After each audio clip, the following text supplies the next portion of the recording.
Multiple people who were close to Trump or even worked in his last administration keep coming forward to continuously warn us of Trump's character and how he was his first time in office, from his Secretary of State to his National Security Advisor and everyone in between. These are some of the people who have had the closest contact with Trump, the failed former president, so it's really chilling to hear them speak of him these ways and these descriptions of him, as they're going to be pretty accurate. Now, let's start with John Bolton, the National Security Advisor under Trump. Trump, what's the term, an idiot?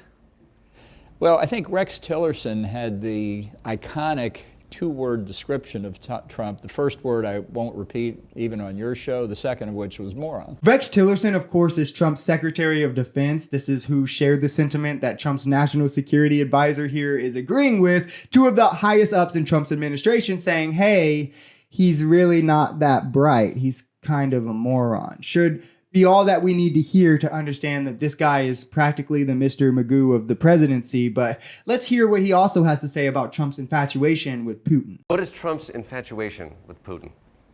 Well, I think he has a fascination with authoritarian leaders generally. I think Trump would like to be a big guy. Trump and his advisors praise Viktor Orban. They praise Xi Jinping as a strong leader. Trump himself said he would like his people to respond to him and stand up straight when he walks by like they do to Xi. He mentions running for 3 terms, and he obviously has his little crush on Putin. And this, just the way that Trump wants to model himself after authoritarian leaders, is not something we can or should ignore, especially as in this term, he doesn't have to worry about re-election. And with his mass deportation plans to limit all immigration, the Russian infiltration that we've seen on the right, how he said that he'll literally kick countries out of NATO, like the unwillingness to defend Ukraine. He's really taking the mask off in a last-ditch effort to appeal to the bigots. He was the first president to not go along with the peaceful transfer of power, tried to overturn an election, spread conspiracy theories because he couldn't accept the fact he lost that election, and then helped incite an insurrection on our Capitol. And so I look at these other Republicans,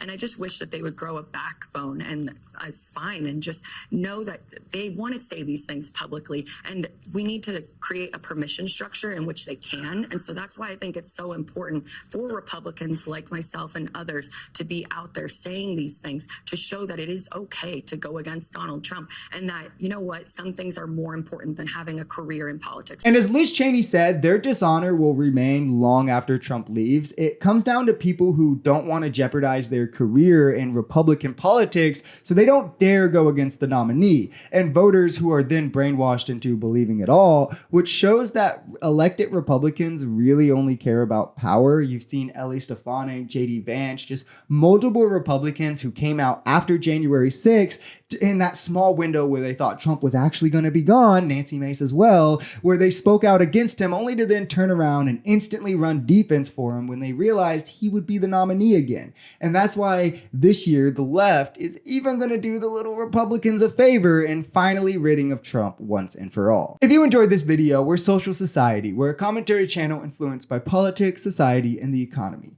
We are pretty left-leaning on this channel, but we're open to our right-wingers as well. The biggest thing here is having conversations that get everyone to the bottom of the truth. If that sounds like something that could interest you, consider smashing that subscribe button, leaving us a like, or even commenting on this video. We even have memberships available as low as $3 if you'd like to support, because the only way we become a society is together.